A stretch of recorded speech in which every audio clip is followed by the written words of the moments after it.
Close your eyes and imagine the year 1250. You're likely picturing a scene straight from a Hollywood blockbuster.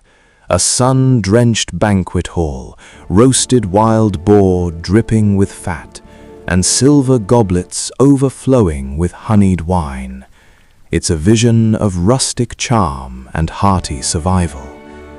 But that romantic dream, it's a lethal illusion.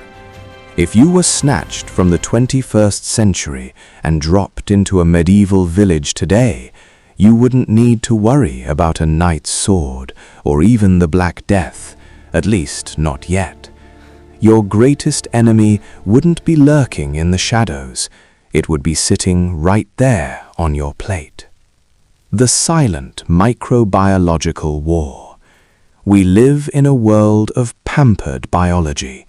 Our modern digestive systems have been shielded by centuries of pasteurization, refrigerated supply chains, and aggressive hygiene standards. To step into the Middle Ages is to step into a microbiological war zone for which your body has no defense. And the deadliest weapon in this war, it was hidden inside the one thing everyone ate, the bread, the poison in the grain. In the 13th century, grain wasn't just food, it was life itself, providing nearly 70% of a person's daily calories. But the daily bread of the medieval peasant was a far cry from the bleached, regulated flour in your pantry. On the damp, mist-covered fields of Europe, a silent killer thrived. It was a parasitic fungus called ergot. For the medieval farmer, separating these tiny, black, toxic growths from the healthy rye was nearly impossible. The result, a harvest ground into flour that was laced with highly potent alkaloids, essentially a natural toxic precursor to LSD. St. Anthony's fire, a living nightmare. Consuming this bread didn't just make you sick. It triggered a creeping systemic poisoning known as St. Anthony's fire. The name wasn't a metaphor. It was a description of the agony. Imagine your blood vessels constricting so violently that your hands and feet feel as if they are being thrust into an open flame. This burning sensation was only the beginning. As the poisoning progressed, the fire would turn to ice. Circulation would cease entirely. The limbs would blacken, wither, and eventually rot away, falling off the body, often without a single drop of blood being shed. As your body literally disintegrated, the toxins would then hijack your mind, plunging you into a world of terrifying hallucinations and agonizing delusions. The survival gap. A modern human raised on sterile supermarket shelves and triple-washed produce possesses zero tolerance for these toxins, while a medieval peasant's body had spent a lifetime building a brutal, desperate resilience to the contaminants of their era. Your 21st century system would be a blank canvas for the infection. You might survive the first bite. You might even enjoy the rustic flavor. But as the alkaloids began to saturate your bloodstream, you would realize too late that the simple life of the past is a death sentence for the modern man. The bread of despair. In the Middle Ages, hunger wasn't an inconvenience, it was the status quo. When the rye harvest failed, bakers and desperate mothers had to get creative. They stretched the flour with anything they could find: sawdust, pulverized tree bark, chalk, and even raw soil. Your modern gastrointestinal tract, conditioned for soft, easily digestible fibers, would stand no chance. This bread would trigger massive internal inflammation, leading to agonizing bowel obstructions. In 1250, a blocked bowel wasn't just painful, it was a guaranteed death sentence, far beyond the reach of any surgical intervention. The meat, a race against rot. If you decide to skip the bread and reach for the meat, the stakes only get higher. Without refrigeration, every second after a slaughter is a race against decomposition. To mask the stench of decay, the medieval world turned to two extremes, salt and spices. The salt trap. Cured meat was layered in barrels for weeks. For a medieval peasant sweating through 14 hours of back-breaking labor, the salt was necessary. For you, the sheer volume of sodium would derail your electrolyte balance in hours. Your kidneys would overload, your blood pressure would skyrocket to lethal levels, and you would face the ultimate paradox, dehydrating to death while eating. The high game. High game, man. The nobility prized high game. Meat hung for days until it reached a state of tenderness. In reality, this was just a polite term for bacterial decay. To hide the rot, chefs smothered the meat in Orient spices like pepper and cloves. But spices are a deception, not a cure.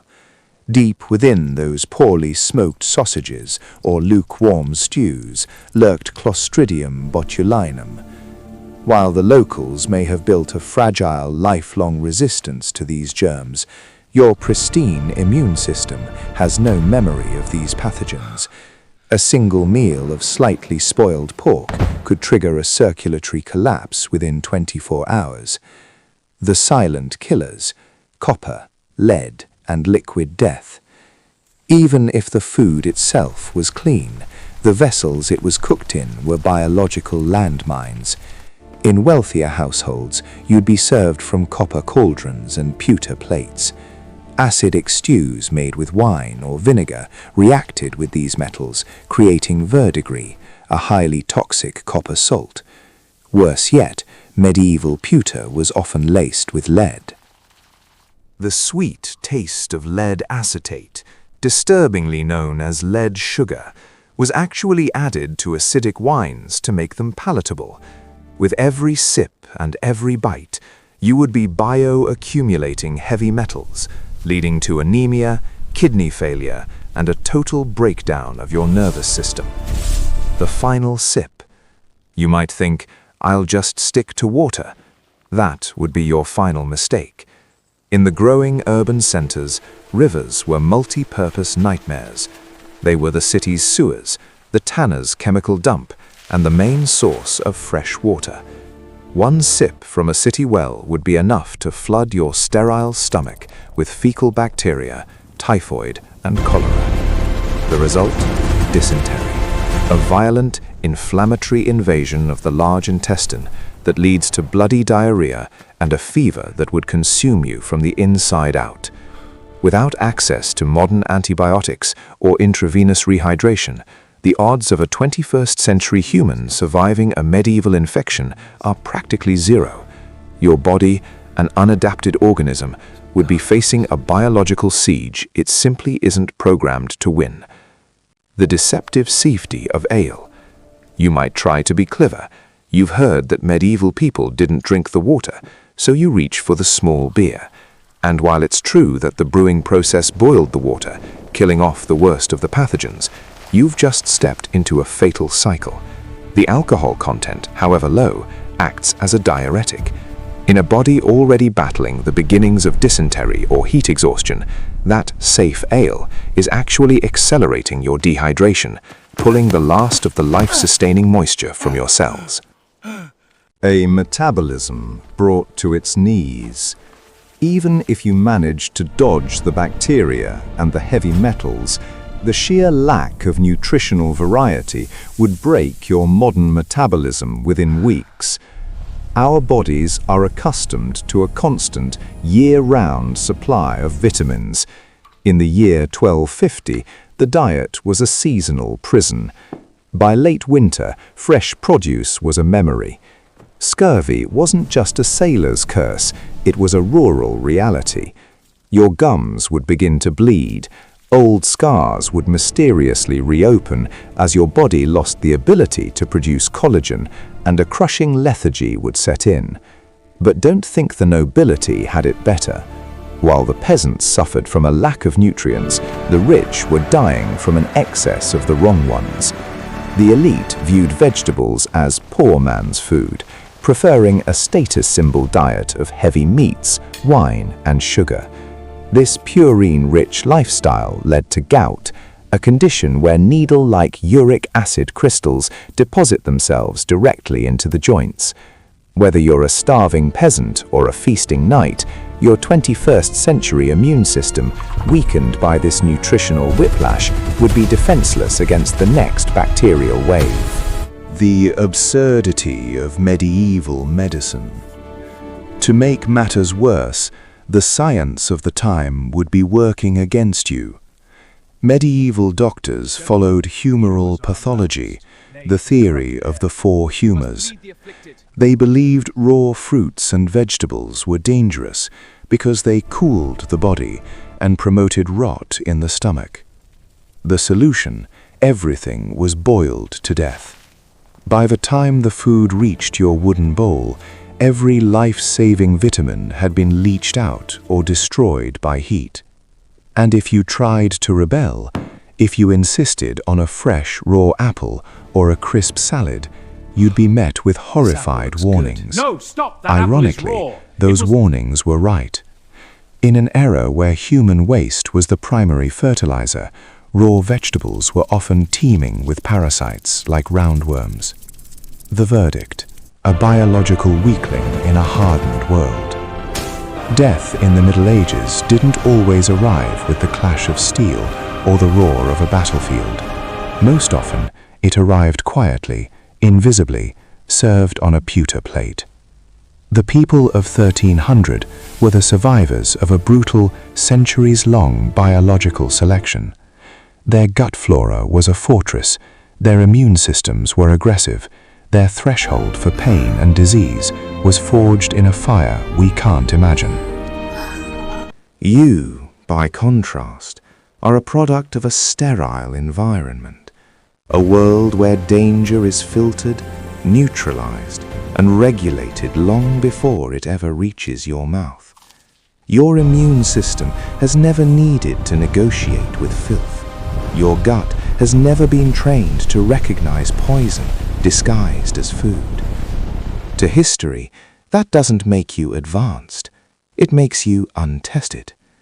The medieval world was not cruel by intention.